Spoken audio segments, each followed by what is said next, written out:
अस्सलामु अलैकुम वरहमतुल्लाहि वबरकातुहू। अल्हम्दुलिल्लाहि रब्बिल आलमीन वस्सलातु वस्सलामु अला अशरफिल अंबिया वल मुरसलीन नबियना मुहम्मद व अला आलिहि व सहबिहि अजमईन अम्मा बाद। अऊज़ु बिल्लाहि समील अलीम मिनश शैतानिर रजीम वअब्दुल्लाह व ला तुश्रिकू बिही शैआ व बिल वालिदैनि इहसाना व बिज़िल क़ुरबा वल यतामा वल मसाकिन वल जारि ज़िल क़ुरबा वल जारिल जुनुब वस्साहिबि बिल जंबि व बिनिस सबील वमा मलकत अयमानुकुम इन्नल्लाह ला युहिब्बु मन कान मुख्तालन फ़खूरा। आदरणीय दर्शकबिन, आज तपाईहरू समक्ष छिमेकीको हक अधिकारको बारेमा, पडोसीको हक र अधिकारको बारेमा कुरान र हदीसको प्रकाशमा केही कुराहरू गर्न चाहन्छु। ध्यानपूर्वक सुन्नुहोला।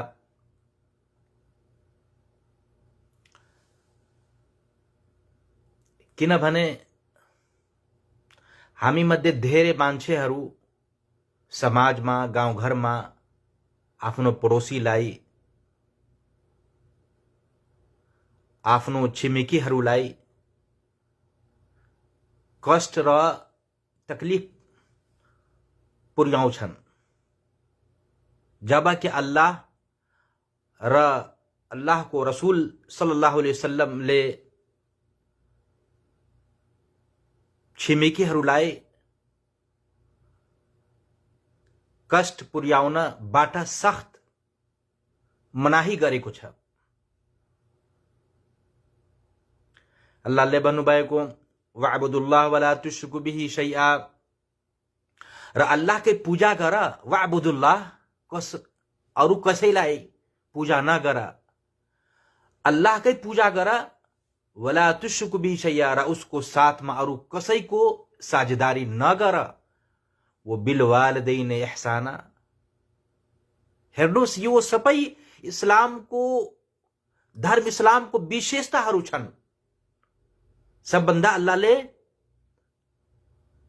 शिर्क र साझेदारीबाट मनाही गरेको अल्लाहले भन्नुभएको, अल्लाहकै पूजा गर र उसको साथमा अरु कसैको साझेदारी नगर।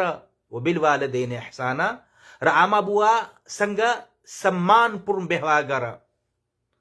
वो बिजिल क़ुरबा वल यतामा वल मसाकिन वल जारि ज़िल क़ुरबा, अगाडि भन्नुभयो, र नजिकका नातेदार र अनाथहरू र गरीब भन्नुभएको कि नजिकका नातेदार वल जारि ज़िल क़ुरबा वल जारिल जुनुब,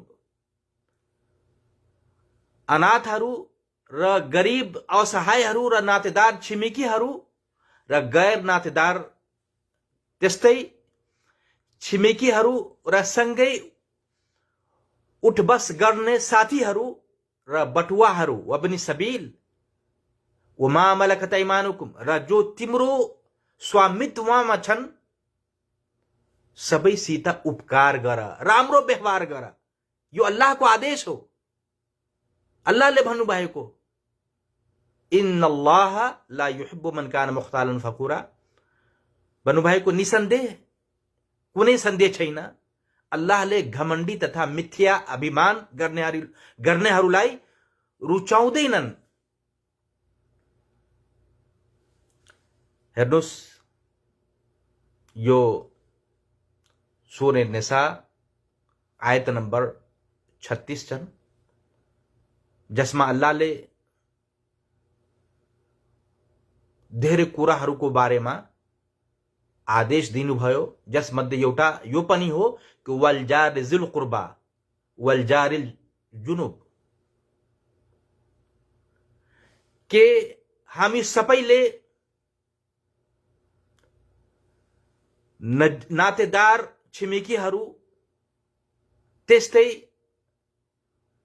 नातेदार गैर छिमेकीहरू सबैसँग राम्रो व्यवहार गर्नु पर्यो। त्यसको बारेमा अल्लाहले आदेश दिनुभएको।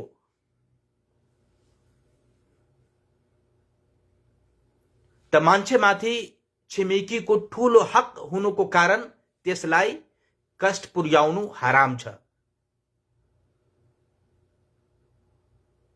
अल्लाहले भन्नुभएको छिमेकीहरू मध्ये चाहे नातेदार होस् वा गैर नातेदार होस् सबैसँग राम्रो व्यवहार गर।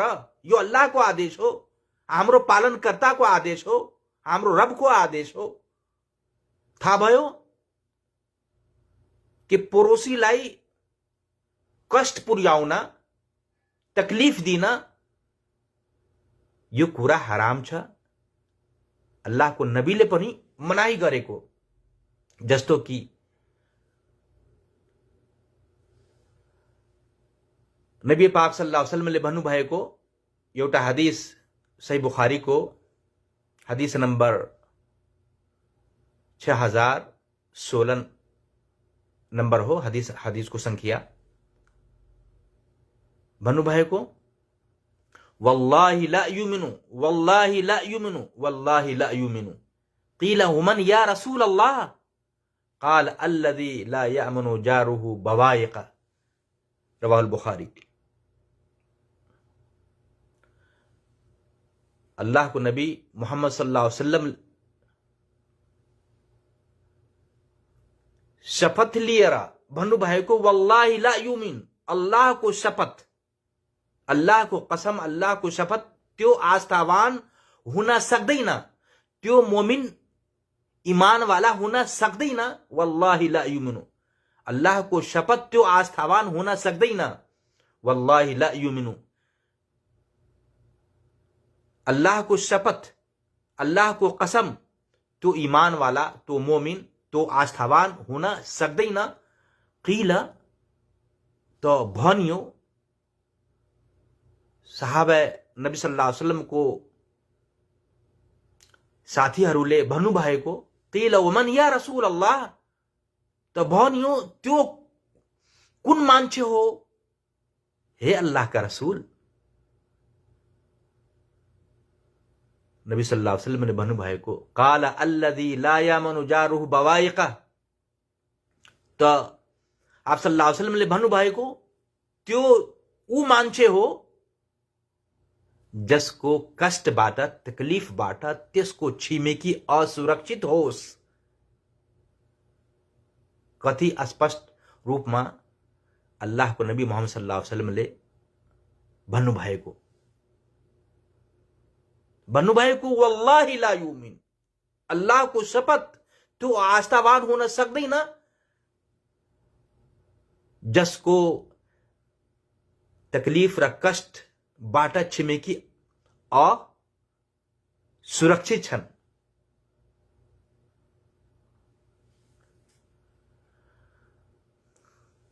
थाहा भयो, स्पष्ट भयो कि हामीहरूलाई चाहिँ कि पड़ोसीसँग, छिमेकीसँग राम्रो व्यवहार र राम्रो आचरण गरौस्।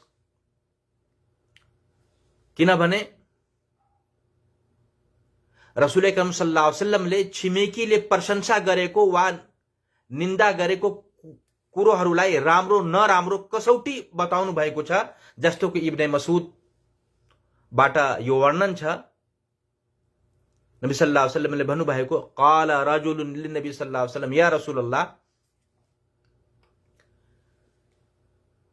एउटा मान्छेले रसूल अकरम सल्लल्लाहु अलैहि वसल्लम सित सोधियो या रसूलल्लाह कैफ ली अन अअलम इज़ा अहसन्तु औ इज़ा असअतु, मलाई कसरी थाहा होस् कि मैले राम्रो कर्म उपकार गरेँ वा राम्रो कुकर्म गरेँ, त्यसको बारेमा कसरी थाहा लाग्छ। फक़ाल नबी सल्लल्लाहु अलैहि वसल्लम, तो रसूल अकरम सल्लल्लाहु अलैहि वसल्लमले भन्नुभयो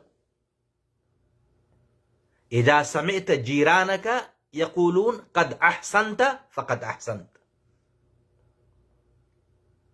जब तिम्रो छिमेकीहरू पड़ोसीहरू भनुन् कि तिमीले राम्रो कार गर्यौ त बुझिहाल कि वास्तवमा तिमीले राम्रो कार गर्यौ।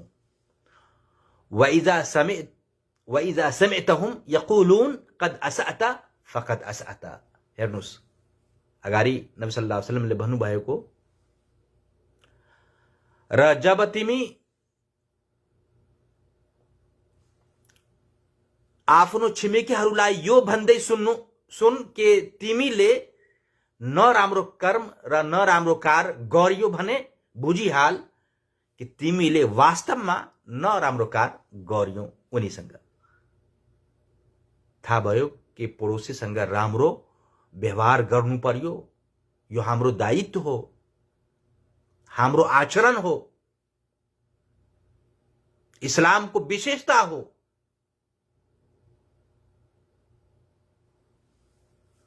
र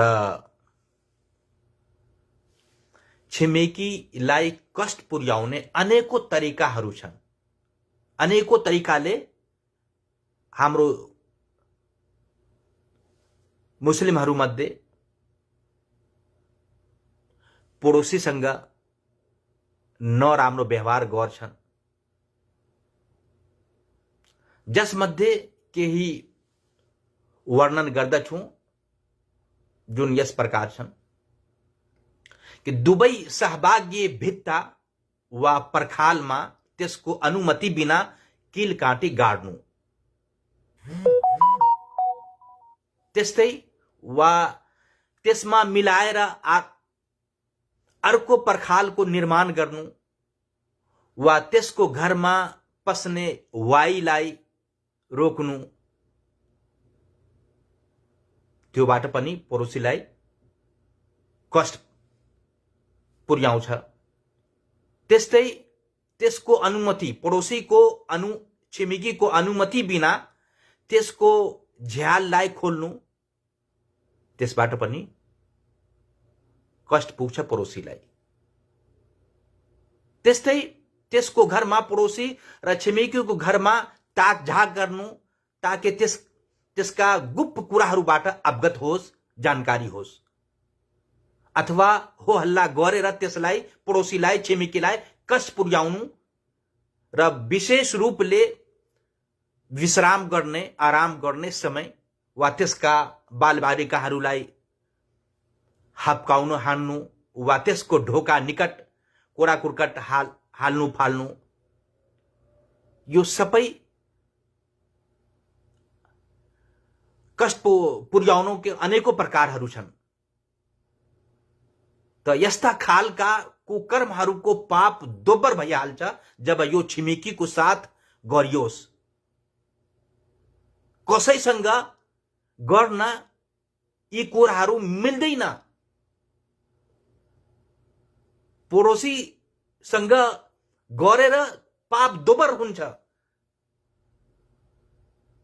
जस्तो कि रसूल सल्लल्लाहु अलैहि वसल्लम को फरमान छ, नबी सल्लल्लाहु अलैहि वसल्लमले भन्नुभएको,